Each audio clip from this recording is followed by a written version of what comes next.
Kalaupun dipasangkan sama Caimin yang katanya kuat di Jawa Timur, nggak membantu. Nggak naik suaranya. Tapi ada yang ngomong, enggak, gue pengen bikin khilafah. Lo nggak bisa disatukan sama Indonesia, karena lo sendiri sudah di luar itu. Iya, gitu loh. Gue pengen Bhinneka Tunggal Ika, Pancasila, dan lain-lain. Enggak, gue pengen negara syariat. Itu bukan di wilayah sini. Jadi Indonesia maju harus diubah sama Prabowo. Iya. Jadi Indonesia mundur.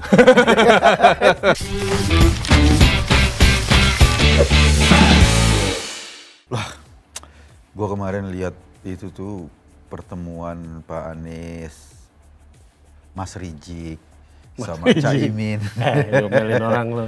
Ya kan kalau orang Jawa kan manggilnya gitu. Ya masuk Mas itu kan penghormatan loh. Boleh. Apa? Harus Habib. Ya kan Habib ya bagi yang ini kan, bagi yang mencintai Habib artinya cinta kan. Ya. Ya gue kan nggak terlalu cinta-cinta banget. Gue hormat aja lah Mas Rijik gitu. Nah itu Mas Rijik. Ini ketawa gue.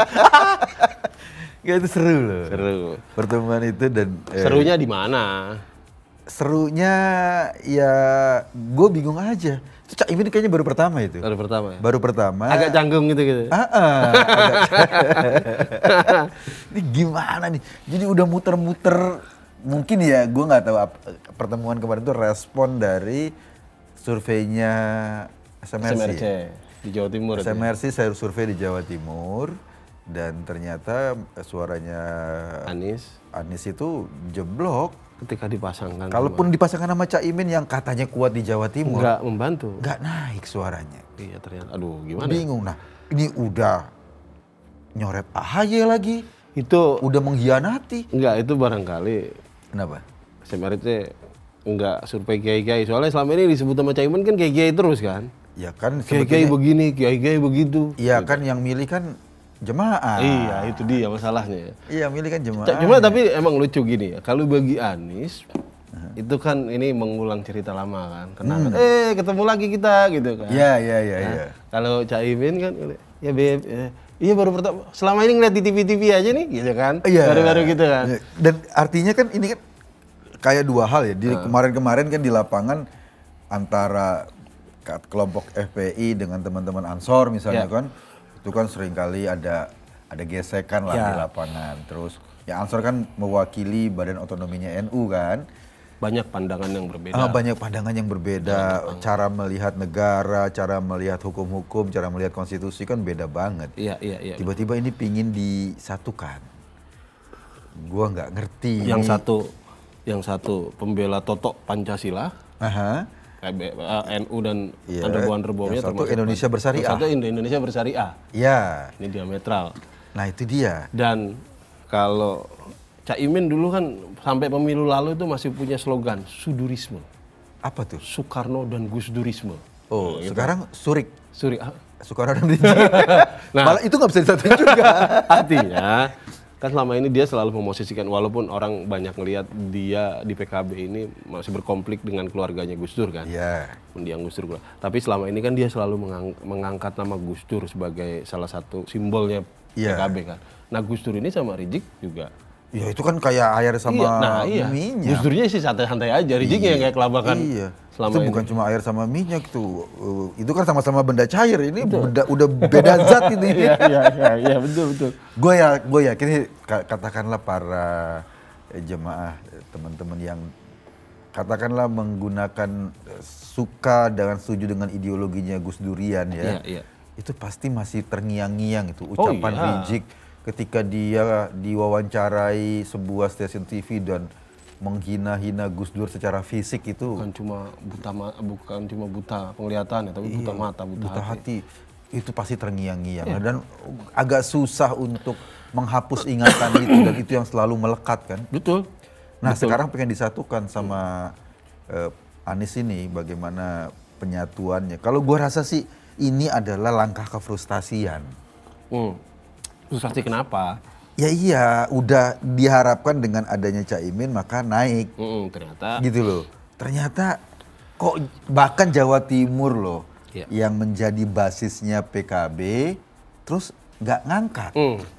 Ini ada apa? Apa yang salah ya? Ya artinya gue seneng.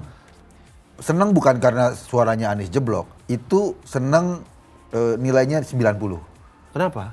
Ya, ada senang lain yang nilainya 100. Apa tuh? Bahwa secara ideologi masyarakat Jawa Timur memang clear. Nggak bisa dicampur tuh. Nggak bisa, mereka kalaupun ini ketua-ketua partai, para petinggi pingin mendapat manfaat politik, tetapi masyarakat Jawa Timur punya pilihan ideologis. Ya, clear bahwa gitu loh.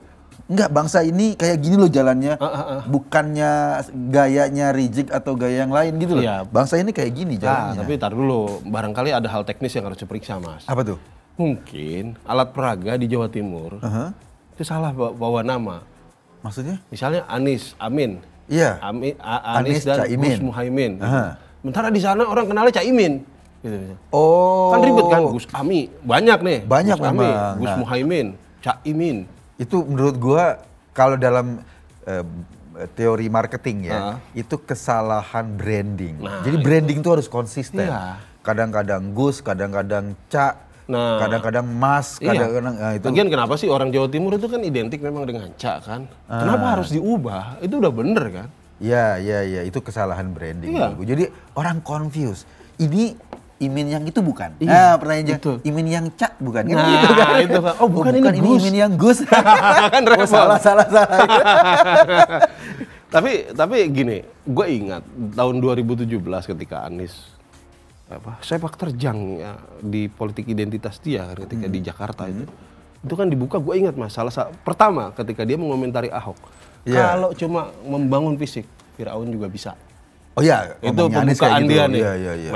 main di politik identitas. Waktu itu kita kaget sekali dan langsung bereaksi kan, karena kurang ajar ini ada yang main-mainan kayak begini kan, nyolek-nyolek ini. Ya kita tahu Ahok bagaimana minoritas, terus kemudian dia ngomongnya dikaitin ke Firaun, kan kurang ajar. Yep.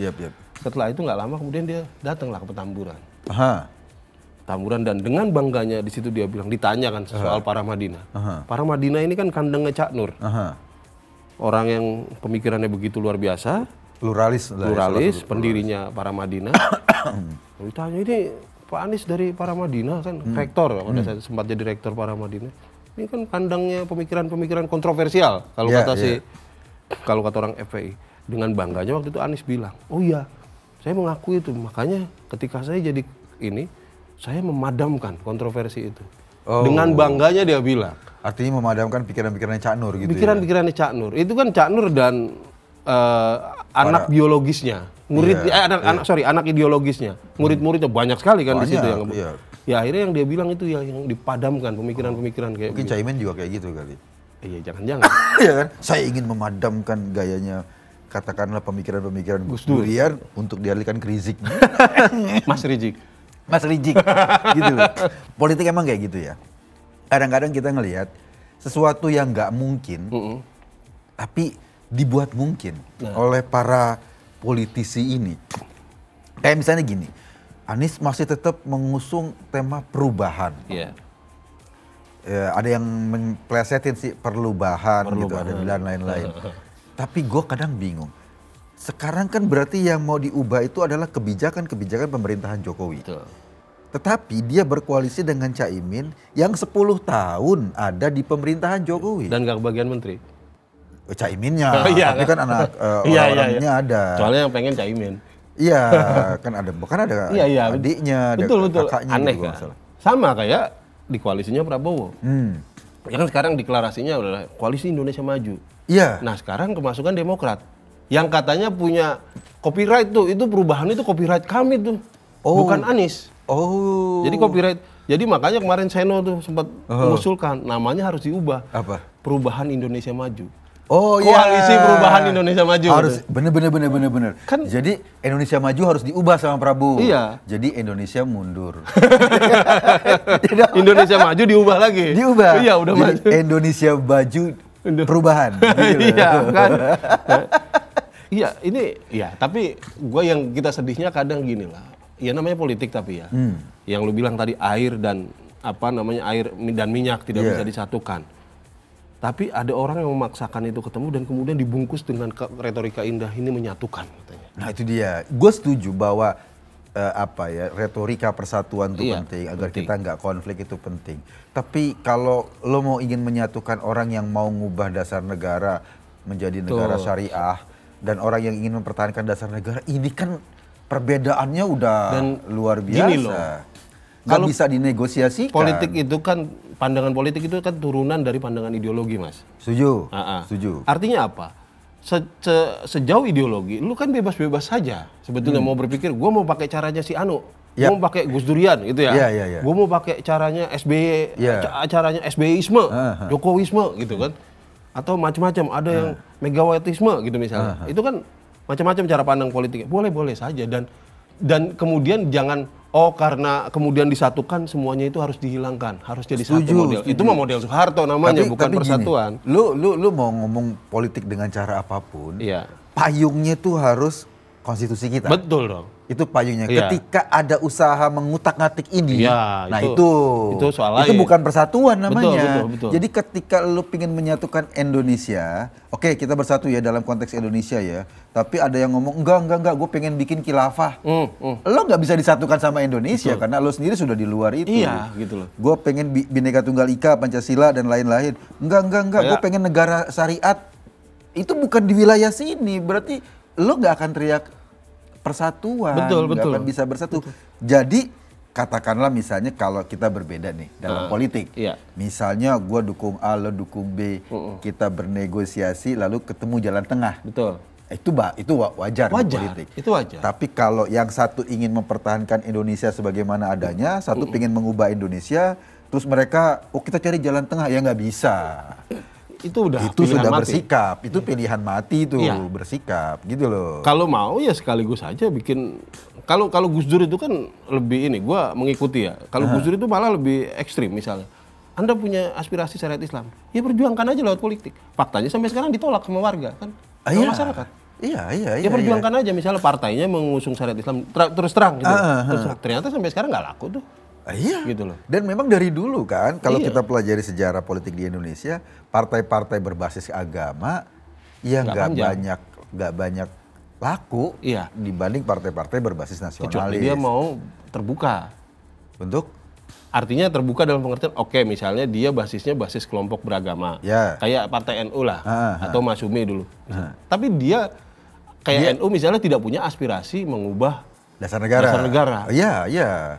Itu itu kan artinya partai itu cuma basis marketingnya doang, basis marketnya, tetapi bukan basis ideologinya. Kan? Nah itu basis ideologinya sama. Iya, basis ideologi harus sama Indonesia. Kalau udah basis ideologinya beda, ya repot gimana ya? Ya repot. Ya gitu yang kayak kemarin lu bilang contohnya, kita lagi main bola, ada pemain voli, gue jago tapi main voli. Iya. Pemain voli, gue mau pakai aturan gue sendiri, ya nggak bisa. Nggak bisa, bener. Walaupun lu atlet nasional gitu. Sorry nih, kita lagi main bola. Tapi gitu. memang ya, gue sih nggak terlalu yakin juga teman-temannya Pak Rizik, Mas Rizik ya, Mas itu 100% ke Anies. Kenapa? Ya, mungkin saja masih ada yang disimpan oleh yang mau ke Pak Prabowo, kalau nggak salah siapa si Yusuf Martak ngomong juga ada, dan dia disuruh diam sampai saat ini, jangan teriak-teriak karena nanti kalau Prabowo sudah menang baru dia dapat kompensasi dan lain-lain. Jadi kalau kita lihat dari trennya ya di Pilkada Jakarta memang kelompok ini ke Anies. Ya, tapi di Pilpres kan dulu kan mereka dukung Prabowo. Kalaupun mereka pura-pura marah ketika Prabowo masuk kabinet, tapi kan bisa dijelaskan bahwa ini strategi untuk maju jadi presiden nanti di 2024. Kan bisa kayak gitu. Makanya wajar-wajar aja kalau kelompok-kelompok ini menurut Cak Islah ya, sampai sekarang itu kayak beneran dipendem. Kok dalam tanda kutip agak aneh. Kelompok yang paling serius menggunakan agama sebagai tunggangan politik menjelang Pilpres ini. Dan biasanya mereka nggak anteng tuh. Iya, menjelang Pilpres mereka ada aja yang dikerjain tuh rame-rame. Iya. Mereka memang tujuannya cara mainnya begitu agama memang. Untuk tujuan politik. Kok adem? Berarti ada kekuatan besar yang membuat mereka mingkem nih. Minimal dikasih onde-onde, makan. Jadi nggak bisa ngomong kan? Kalau ngomong muncrat gulanya gitu loh. Nah kemarin makanya kalau gue selama ini memahaminya gini Mas ya. Kalau dari wilayah di sosok GP, Ganjar Pranowo, clear dia dalam hal itu kan. Oh iya. Tapi gini, ada orang yang kemudian menganggap, alah ini kan jualan. Kayak contohnya salah satu konsultan politiknya Prabowo tuh, siapa Hasan. Kemarin nge-tweet, coba deh kalau misalnya Prabowo sama Ganjar di tengah-tengah sekarang hari ini pemilu dapat 50% suara. sama-sama nih, seimbang suaranya persis sama, tapi tinggal 1 suara, reject. Kira-kira GP mau meminang nggak? Nah orang kita dari kemarin-kemarin udah teriak-teriak. Oh iya. GP udah jelas, nggak bisa. Iya. Dan kenapa harus tinggal 1 suara reject? Emang dia nggak milih? Lah iya makanya kan. Iya tapi kalau dikira semua orang cara berpikirnya kayak begitu. Nah, ya udah deh, yang penting menang dulu. Nah itu dia. Itu yang menurut gua kadang-kadang kita selalu beranggapan bahwa politik itu dalam tanda kutip menghalalkan semuanya. Apa aja boleh. Apa aja boleh gitu loh. Kalau gua rasa sih sisanya nggak mungkin reject yang satu. Nah itu. Karena reject udah lama direkrut sama Prabowo gitu loh. Iya. Udah lama ke situ. Udah duluan.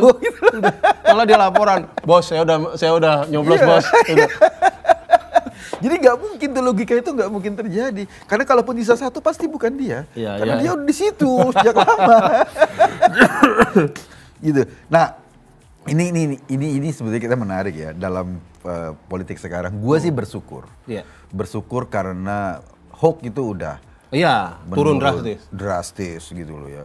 Karena apa? Karena memang ada produsen-produsen hoax yang ingin dan mereka sadar ketika hoax dulu mereka mainkan, mereka kalah.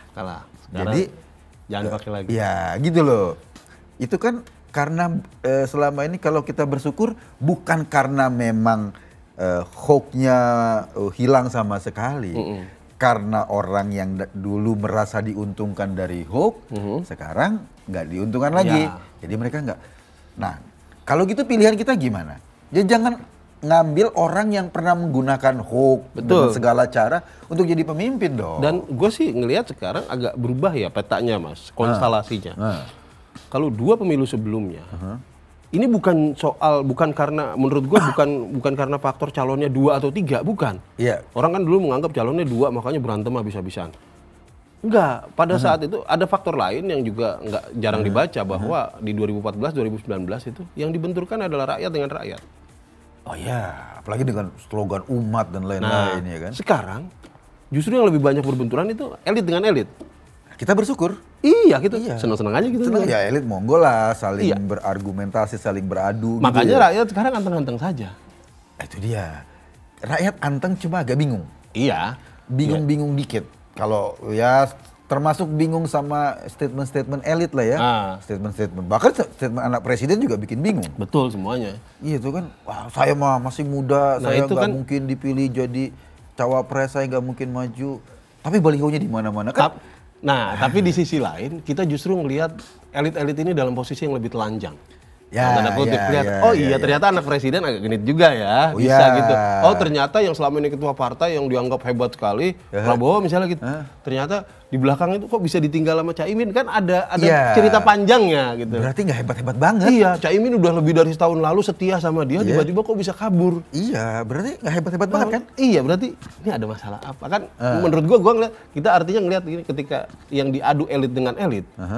Maka kita rakyat justru ngelihat ini jadi agak lebih telanjang elitnya. Oh ternyata nggak begitu-gitu amat. Gua sih setuju. Dengan sekarang itu semakin telanjang lah. Artinya gini, media sosial yang terbuka membuka ruang mata kita semua untuk melihat para elit ini secara lebih telanjang gitu loh. Mereka juga sebetulnya kemarin sama Najwa diminta untuk melihat dirinya sendiri dengan pikiran yang full gitu loh. Walaupun nggak semuanya berani. Kalaupun nggak semuanya berani. Gua udah berkaca. Sekarang ada itu loh. Ada meme ketika ada yang berkaca yang tampil wajahnya biji tukul.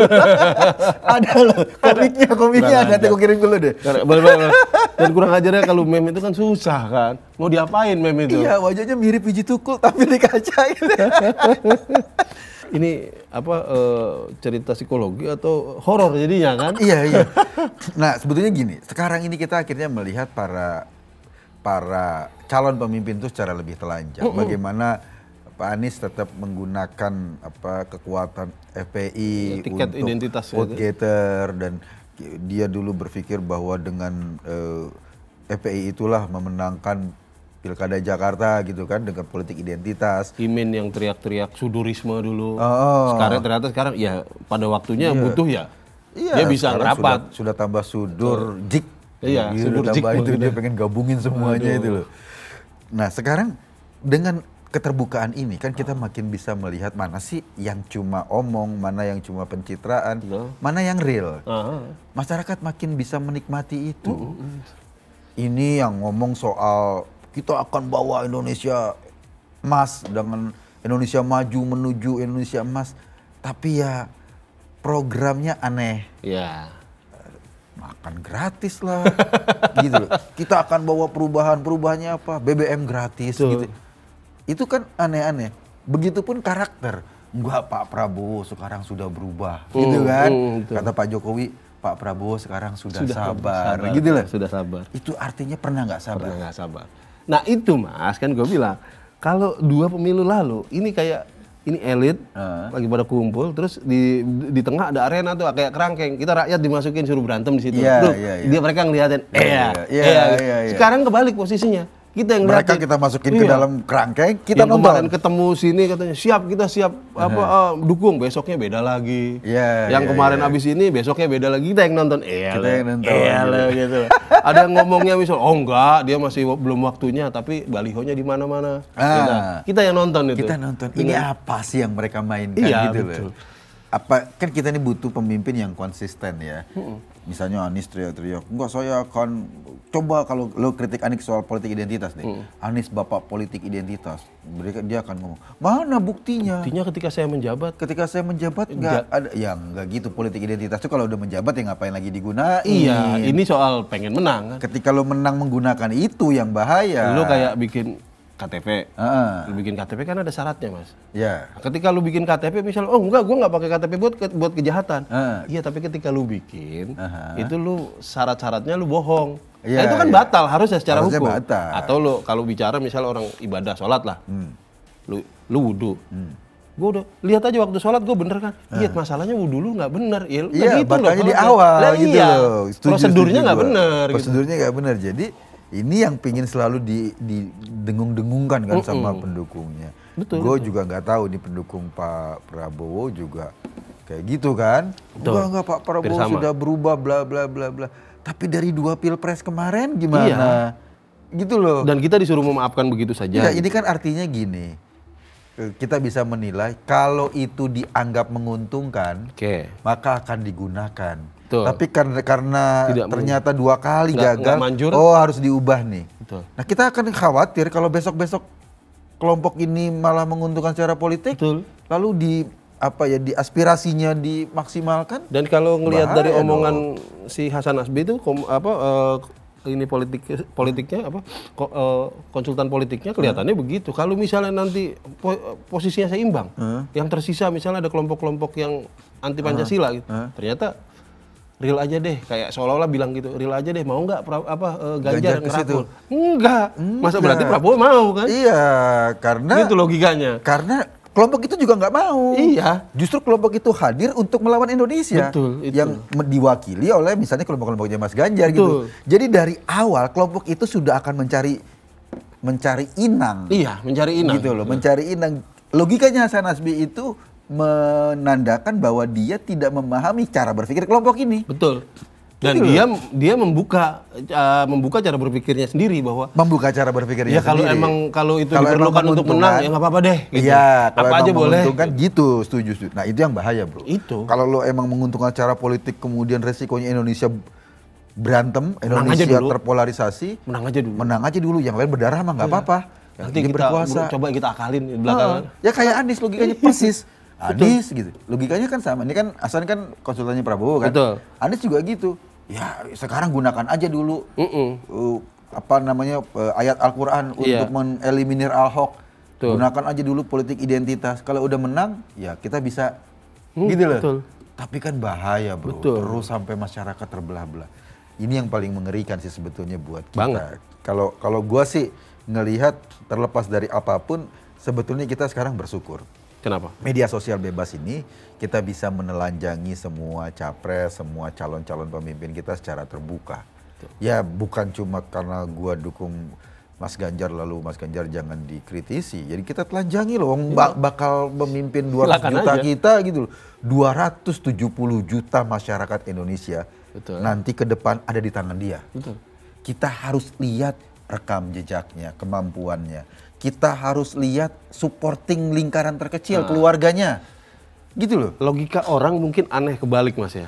Kalau kita kan logikanya sebetulnya kalau dalam politik nih, kita bicara soal kepercayaan kan. Kenapa kita mendukung orang satu? Kenapa? Karena kita udah telanjangi.